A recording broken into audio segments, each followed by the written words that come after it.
کیسے ہو میرے بچے؟ دن کیسا گزرا تمہارا؟ کہیں پریشان تو نہیں ہو گئے؟ احسن کی آواز بحال تھی۔ اس نے کہا بابا یہ بہت مشکل کام ہے، مجھ سے برداشت نہیں ہو رہا۔ درویش نے احسن کی مٹھی میں 1000 کا نوٹ تھمایا اور آنکھیں بند کرنے کے لیے کہا۔ آنکھیں بند کرتے ہی احسن دوبارہ اسی طلسماتی دنیا میں پہنچ چکا تھا۔ اسے ایک ٹھیلے والا نظر آیا، وہ آواز لگا رہا تھا، الفاظ خرید لو، الفاظ خرید لو، الفاظ والا آ گیا، الفاظ والا آ گیا۔ لوگ یہ پکار سنتے ہی اس کے گرد جمع ہونے لگے۔ احسن نے بھی پھرتی دکھائی اور 1000 الفاظ خرید لیے۔ وہ گھومتے گھومتے ایک گلی میں چلا گیا جہاں 2 آدمی باہم الجھ رہے تھے۔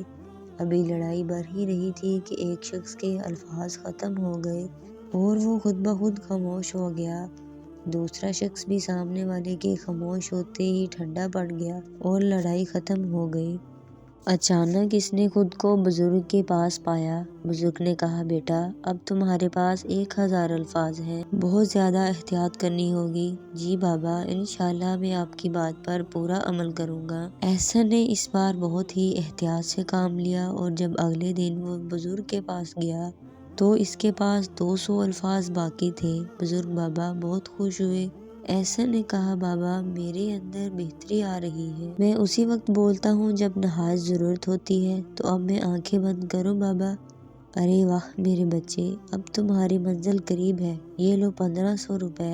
آج احسن کو طلسماتی دنیا بہت ہی خوبصورت لگ رہی تھی۔ دلکش تالاب، سرسبز وادیاں، پانی کے جھرنے، خوبصورت پرندے۔ احسن حیران رہ گیا، ایسا منظر احسن کبھی اس کی نظروں سے نہیں گزرا تھا۔ احسن نے ایک دکان سے 1500 روپے کے 1500 الفاظ خرید لیے۔ احسن نے سوچا کہ اگر ہر شخص اسی طرح اپنے الفاظ کی قدر کرے تو انسان کتنے گناہوں سے بچ سکتا ہے۔ اسی دوران اس کی آنکھ لگ گئی اور دوسرے ہی لمحے وہ باغ میں تھا۔ بزرگ نے کہا بیٹا اب تم اسی وقت میرے پاس آنا جب یہ 1500 الفاظ ختم ہو جائیں۔ احسن نے سوچا کہ اگر ہر شخص اسی طرح اپنے الفاظ کی قدر کرے تو انسان کتنے گناہوں سے بچ سکتا ہے۔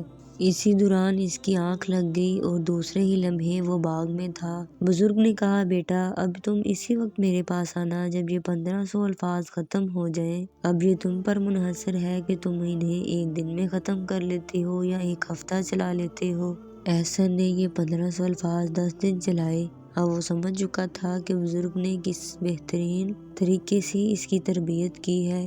اس کی خاموشی کی بدولت اب اس کا مذاق اڑانے والے بھی تھک چکے تھے، اساتذہ بھی اس سے خوش تھے اور پہلے سے زیادہ اس کی تعریف کرتے تھے۔ 10 دن بعد بزرگ نے احسن سے کہا بیٹا اب تمہیں الفاظ خریدنے کی ضرورت نہیں، تم بولنے کے آداب سمجھ گئے ہو، میں دعا کروں گا کہ تم ہمیشہ کامیاب رہو۔ احسن بہت خوش ہوا۔ بزرگ نے اسے گلے لگا لیا۔ احسن کی آنکھوں میں خوشی کے آنسو تھے۔ بولنے سے پہلے سوچنا ضروری ہے اور الفاظ کی قدر کرنی چاہیے۔ زیادہ بولنا بعض اوقات نقصان دہ ہو سکتا ہے، جبکہ کم بولنا عزت اور وقار بڑھاتا ہے۔ احسن نے سیکھا کہ زبان کا استعمال سوچ سمجھ کر کرنا چاہیے، کیونکہ غیر ضروری باتیں نہ صرف وقت کا ضیاع ہے بلکہ دوسروں کے ساتھ تعلقات کو بھی خراب کر سکتے ہیں۔ تو دوستو ہم نے کہانی سے یہ سبق سیکھا ہے کہ خاموشی میں وقار اور حکمت ہے، اور اچھے بولنے کا مطلب یہ ہے کہ آپ کے الفاظ اثر رکھیں